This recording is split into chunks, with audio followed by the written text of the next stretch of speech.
So, I finished The Way of Kings. Here we are at the end of the biggest Sanderson book so far. Very far from being the biggest to come, though, because I've seen the page counts of the remaining Stormlight books. They're big boys. Those are some big books. I'm not sure if Way of Kings is longer than the Wheel of Time books. I'm not actually sure what the page count of those was. Anyway, this final part of the book, the part 5 of Way of Kings, is much, much shorter than any of the previous parts. I believe my Kindle said that it's only 5% of the book, so this will probably be a bit of a shorter video than some of the previous ones, especially than that last one, which was very long. But there's still a lot to talk about because this is a very dense final section, and a very different final section than what I'm used to from Sanderson at this point. So, Sanderson books so far have had a very specific pattern that they've followed. They tend to be very fast-paced. Every chapter has a major event in it, and around 75 to 80% of the way through the book, the action and the speed at which events happen skyrockets, and it doesn't stop until literally the end of the book. Like, it's just a rush to the end. And the books don't tend to have a lot of breathing room after the climax. Like, the big climactic thing happens, and then the books just end. And this has upsides and downsides as a model. It's not my favorite thing because I do actually like when books have a lot of sort of epilogue room to sort of wrap up things after the climax. That's sort of my my preference for how a book should end. But this does create more memorable and impactful endings for sure. The Way of Kings is not structured that way. The Way of Kings is structured much more like a traditional epic fantasy book, which is to say that it is slower paced throughout. It has a big climax, but then after the big climax, it has a lot of this like room to wind down. I say wind down. These are still like extremely intense chapters, but they're intense in a different way. They're not action-packed. They're not full of things happening like the previous section with Kaladin and Dalinar was. These chapters, which are mainly focused on Shallan and Jasna, are full of revelations. They're full of plot twists and reveals, but not necessarily events, really, apart from one.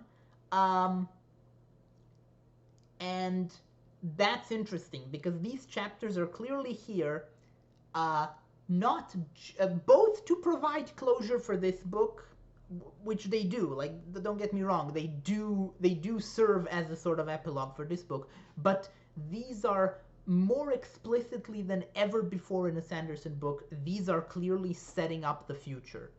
Stormlight is, in its basic DNA, the most serialized thing we've gotten from Sanderson so far.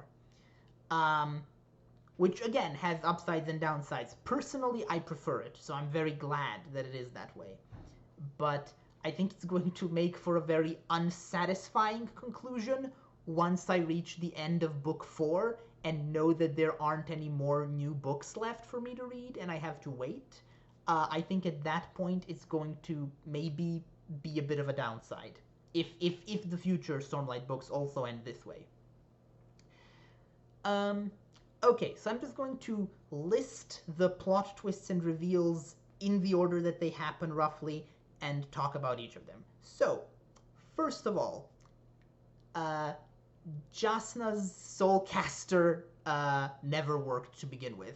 Jasna never actually used the Soulcaster.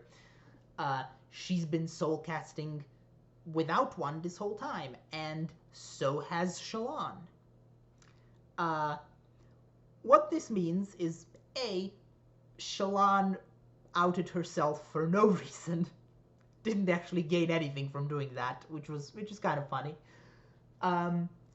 But also, it means that soul casting is not, as I had as I and also everyone in universe had assumed, is not just a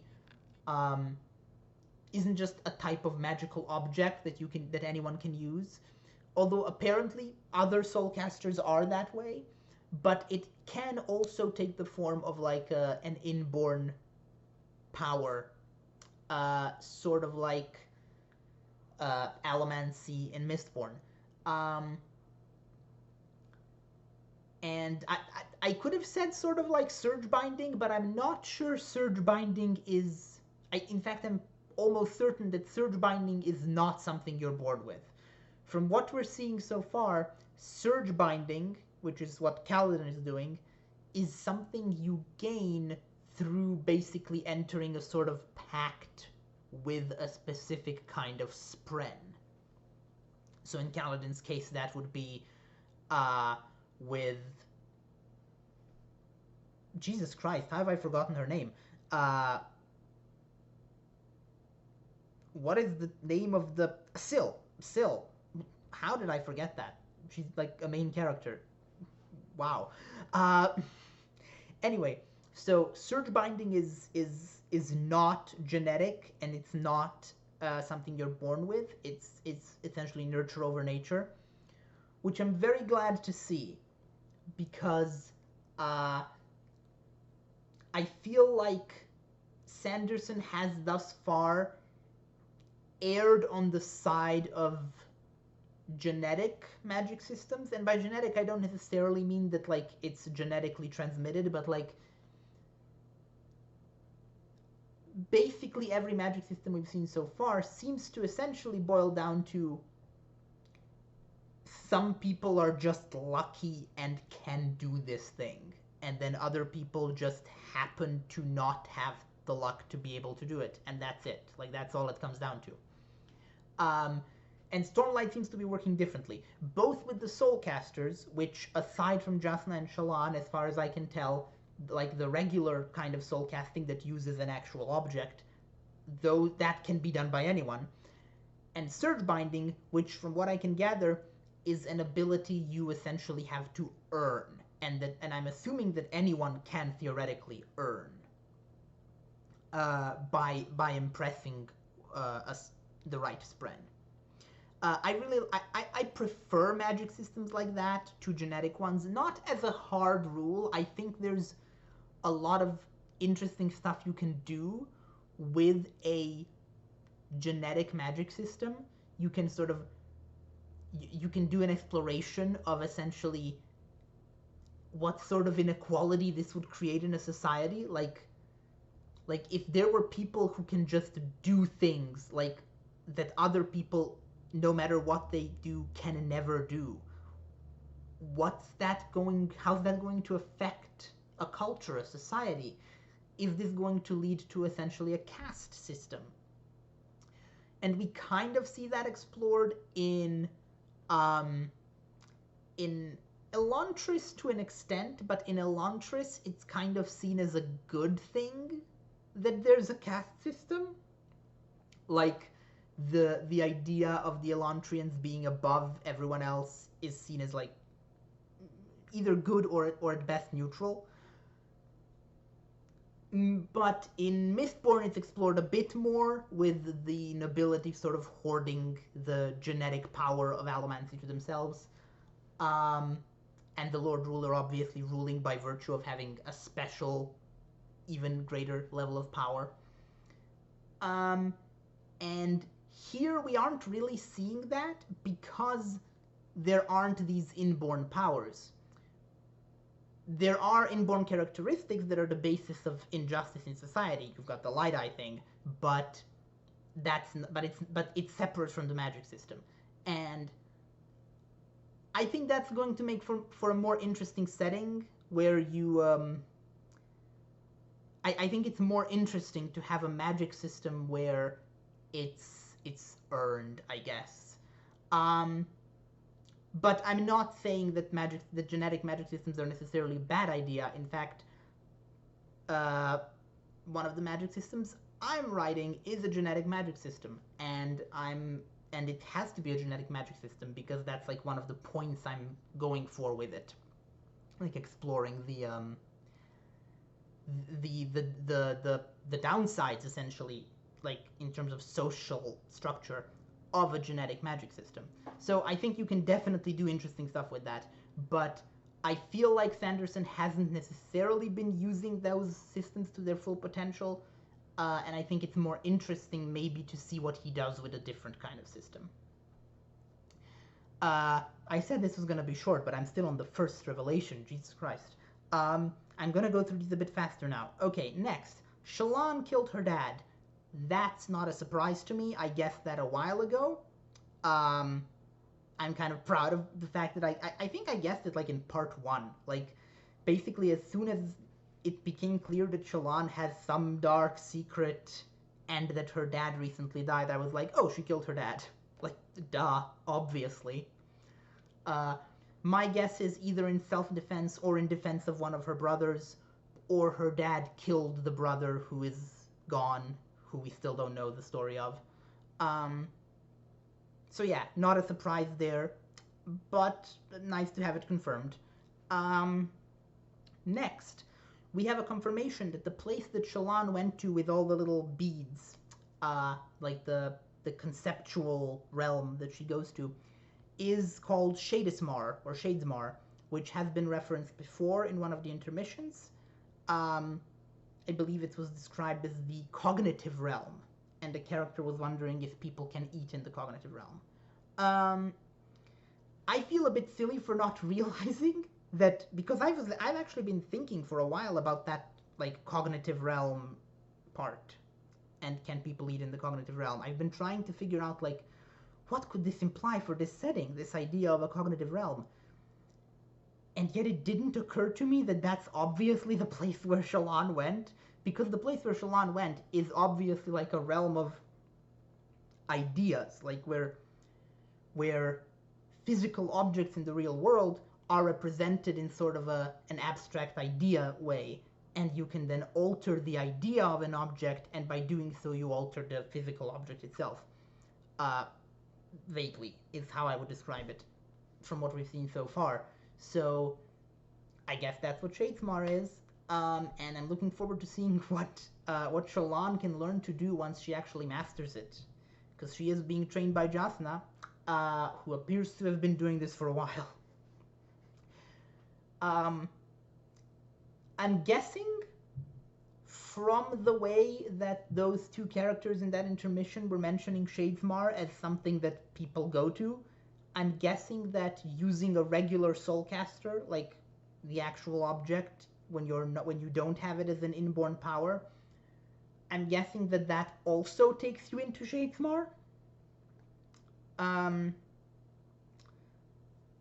Nothing really more to say about that. Next, holy crap. The guy who's been ordering Seth to kill everyone, and also the guy who's been collecting all the death quotes from people, was Teravangian all along. Not in a million years would I have seen that coming. I was actually expecting that the death quotes were being gathered by Jasna. I'm glad I was wrong, because I like Jasna and I don't want her to be evil and be like killing people for the greater good or whatever. But Teravangian was a hell of a surprise, because he's been like really thoroughly set up as harmless.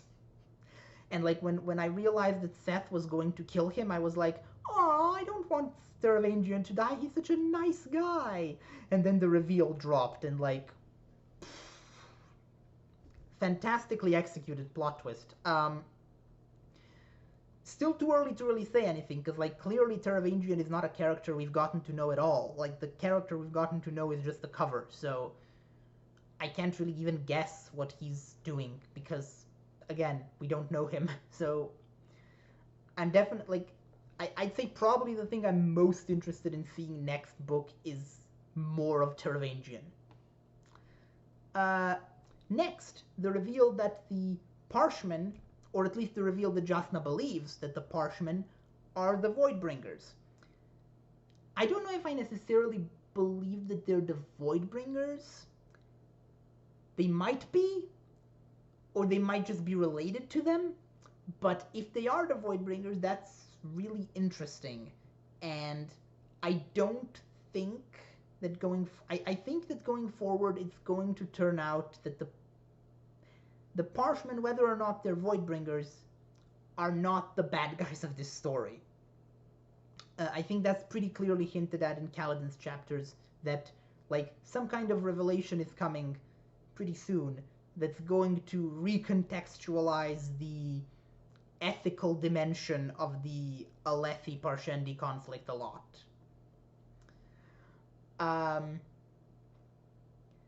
I mean, really, you don't really need to add any further context. It's enough that the Alethi are literally enslaving this race of people. Like, yeah, of course the rest of that race of people are gonna be mad about that, and yeah, of course. But that doesn't seem to have occurred to anyone. Like, no character so far seems to have even had the thought of, like, oh, maybe this is all because we keep the Parshmen as slaves. I don't know if that's going to end up being the answer, but that seems like the obvious motive to me. So that's another thing I'm really looking forward to in the next book. I'm hoping that the next book goes way more into the Parshmen and Parshendi, because that's, like, a really interesting element of this setting, and also kind of like a worrying one. Like, there's potential there for Sanderson to really screw up the allegory if he, like, makes the Parshmen evil. I'm hoping he won't.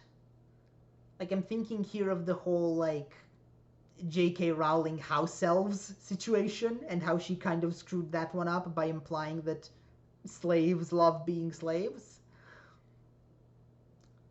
I don't think that's where this is going.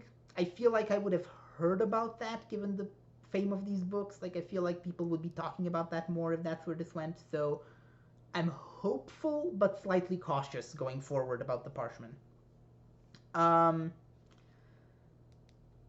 Next, we have a lot of reveals about the gods. So we have confirmation that there is a god called Cultivation, who is apparently female. And we already know that there is a character named Odium. I'm trying to remember, have we heard a gender for Odium? I'm going to assume, I think Odium has been confirmed to be male, maybe. And then there's the Almighty, who is dead.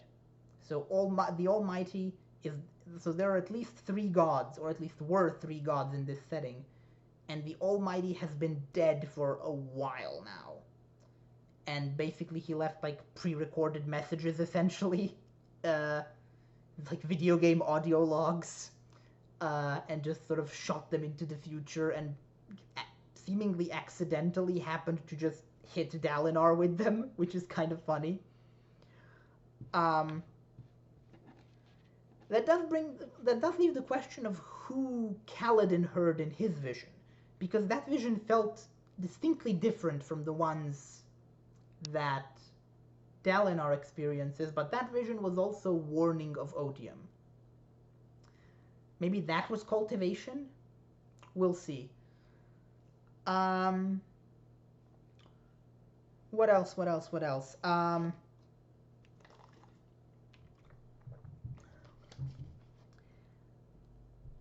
Right.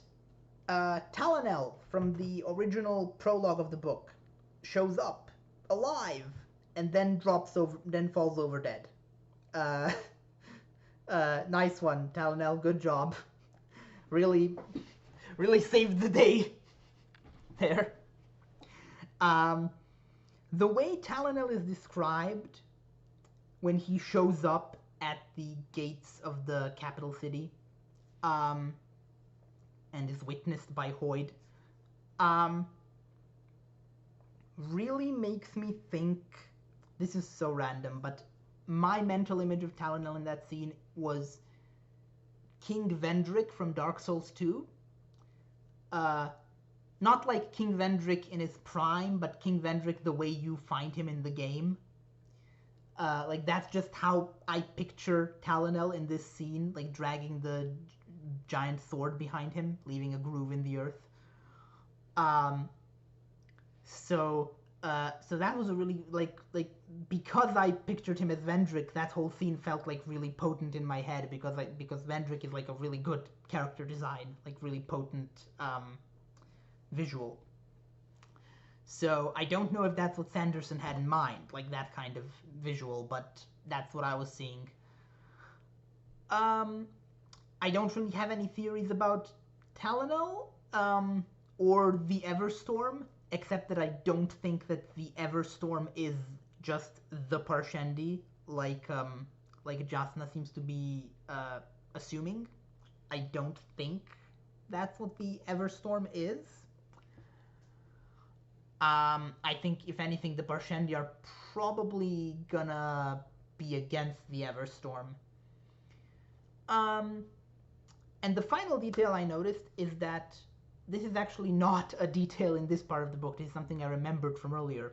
So in Kaladin's vision, the voice, which I don't think is the Almighty, I don't think that's the voice that speaks to Dalinar, but it's also definitely not Odium, because it refers to Odium in the third person. So I'm guessing that's either cultivation or a fourth entity that we don't know about.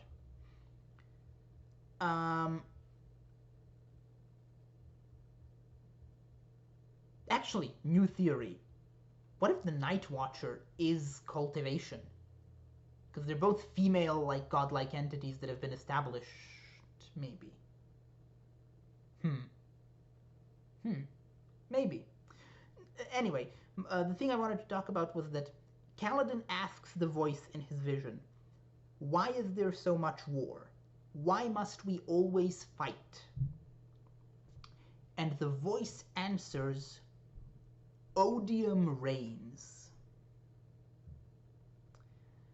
Reigns as in rules, R-E-I-G-N, not reigns as in falls down from the sky. And that, to me, seems to really, really, really support my theory that what Dalinar and the other Alethi men refer to as the thrill is not just adrenaline, and is in fact a supernatural thing that is being imposed upon them by Odium. Between this Odium reigns line as an explanation for why there is war, and the fact that Odium's name is Odium, I feel, and the fact that Dalinar has like Dalinar's visions, which come from the Almighty, who is like opposed to Odium, seem to make Dalinar less susceptible to the thrill, is what I'm getting so far from the book. All of this to me seems to indicate that my theory is right and the thrill comes from Odium. Don't know if that's true though. So, those were all the major revelations, I think, in this part of the book. I don't have anything really to say about the plot here, because nothing really happened aside from this series of revelations. I don't want to make predictions necessarily for the next book, except to say that I'm guessing that Jasna and Shallan will come to the Shattered Fields, and that our major point of view characters will probably end up meeting each other by the end of this story. I'm guessing that... Here's a weird theory. I think that Kaladin is going to end up having like a very developed well, I don't know if it's going to be a friendship or a rivalry or a hatred or whatever, but some kind of relationship not with Dalinar, but with Adolin. I think that Adolin and Kaladin are going to interact a lot, and that it is through Kaladin that Adolin is going to become a more developed character. At least that's how I would write it, I guess. So that's my that's my prediction for that part of the story in the next book. I also predict that Kaladin might eventually be able to to teach some of the other bridgemen to be surge binders and sort of bring back surge binding, as it were, from the dead. I also predict that by the end of the next book, the war in the Shattered Plains will be over, and we will find out why the Parshendi did what they did, and their motives will be clear. That's a bold prediction. There's nothing in this book to necessarily say that that's going to happen in the next book, but that's my prediction. My other prediction is that the second book is called Words of Radiance, right? And then Oathbringer is the third one, right? So Oathbringer is obviously going to be focused on Dalinar based on the title. My guess would be that Words of Radiance, based on that title, kind of seems to me like it would maybe be focused on Shallan. Or maybe Jasna? So my prediction is going to be that Shallan is going to be the character whose flashbacks we get next book. That's about all the predictions I'm comfortable making, though. I don't know where Seth's... I don't think Seth is gonna kill Dalinar, obviously. Successfully, at least. I think he might try next book, but I don't think he's gonna succeed. I think Elhokar might die. Maybe not next book, but at some point in this story. Like, Elhokar seems like his days are numbered to me. It feels like Elhokar is going to die, and probably Dalinar is going to have to be king whether he wants to or not. Because he doesn't, like, he swore that he's not going to. And he thinks his honor demands that he never be king. But I feel like he might be forced to by circumstance. That seems like where his story might be going. Okay, that's it for my predictions. Now, as for the future of this series, next up, I will not be reading Words of Radiance. Next up, I will be reading Alloy of Law, the first book of the second Mistborn, I was gonna say trilogy, but there's gonna be 4 of them soon. The second era of Mistborn. So, the reason I made this decision is that the Stormlight books are very long, and if I read them all in order, I will get burnt out. That happened to me with Wheel of Time. I realized that I had stopped enjoying the Wheel of Time books, and I needed to read something else between them. And luckily for me, the release order, actually, the publication order for this part of the Cosmere is such that it basically allows me to have these little breaks between Stormlight books if I follow the release order. So, and these are Sanderson's shortest books, the Mistborn Era 2 books, so it's not like it's a huge time investment, like a huge break between Stormlight books if I read a Mistborn book between every 2 Stormlight books. I'm not sure if I'm going to keep doing it like Stormlight, Mistborn, Stormlight, Mistborn, Stormlight, Mistborn, or if I'm going to stick strictly to publication order, which I think would lead to me going Stormlight, Mistborn, Stormlight, Mistborn, Mistborn, Stormlight, Stormlight. I might end up doing that. I will definitely be reading the Stormlight novellas at the appropriate moments in between. And I'll also read all of the various Cosmere short stories and novellas in Arcanum Unbounded when I get to that in publication order. But that's all for the future. Next time I will be talking about Alloy of Law, and I'm just seeing that this video has reached 30 minutes, after I said it was going to be a really short one. Uh, Turns out you can talk about this particular book a lot. Uh, my my overall impressions of Way of Kings are that it's fantastic. It's maybe my favorite Sanderson book so far. I'm not sure, but it's definitely a contender for it. Um, really enjoyed it. Really looking forward to it. See you next time for something very different. I've already started reading Alloy of Law, and I can tell you it's very different than this. Bye.